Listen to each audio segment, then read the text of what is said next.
Another major bombshell out of Washington. Tonight, the shakeup at the White House. The Chief of Staff, Reince Priebus, seen getting onto Air Force One with the president today. But by the end of the day, he would no longer have his job. Tonight, in the pouring rain, the president answering questions about the latest figure in his administration to go and about the retired general about to arrive in the West Wing. ABC's chief White House correspondent, Jonathan Karl, leading us off. Tonight, standing in the pouring rain, President Trump announced that Reince Priebus, his chief of staff, is out, replaced by Homeland Security Secretary General Jhon Kelly. Reince is a good man. Jhon Kelly will do a fantastic job. General Kelly has been a star, done an incredible job thus far, respected by everybody, a great, great American.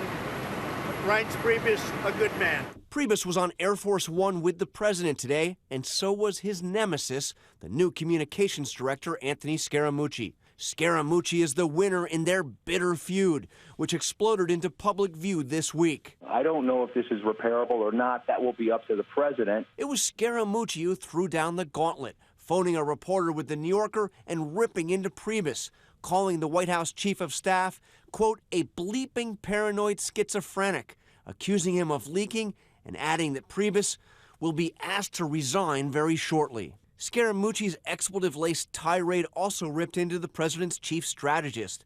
I'm not Steve Bannon, he said, launching into a profane attack that we can't repeat on television. I'm not trying to build my own brand. But today, Bannon is still at the White House. So is Scaramucci.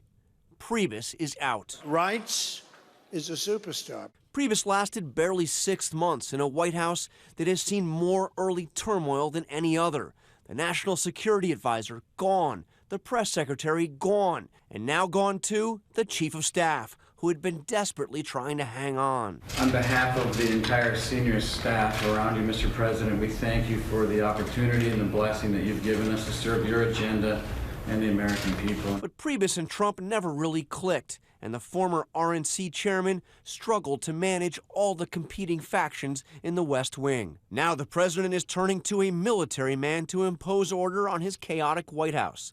The president offered a hint earlier today of what was to come. Jhon Kelly, who has done an incredible job of Secretary of Homeland Security, incredible. One of our real stars, truly one of our stars. And John Karl with us here in New York, really just dizzying on this front, who's gone and who's coming. But first, Reince Priebus, we are just hearing from him tonight. And you've been reporting tensions had been simmering for some time. This was in the works even before this public feud this week? The president had made it clear weeks ago that this change was coming. In terms of that statement that we've heard from Reince Priebus on the new chief of staff, Jhon Kelly, he says, I can't think of a better person than General Jhon Kelly to succeed me. But you know what's going to happen now, David, is you will see a purge of RNC veterans, Republican National Committee veterans in the White House. The people that Priebus had brought in will be leaving very soon, many of them today. And check this out. Under consideration is Jeff Sessions, the Attorney General, the embattled Attorney General, to go over to become Secretary of Homeland Security to replace Jhon Kelly. That is at least under consideration. A lot more to come on that front. Yes. John Karl, thank you.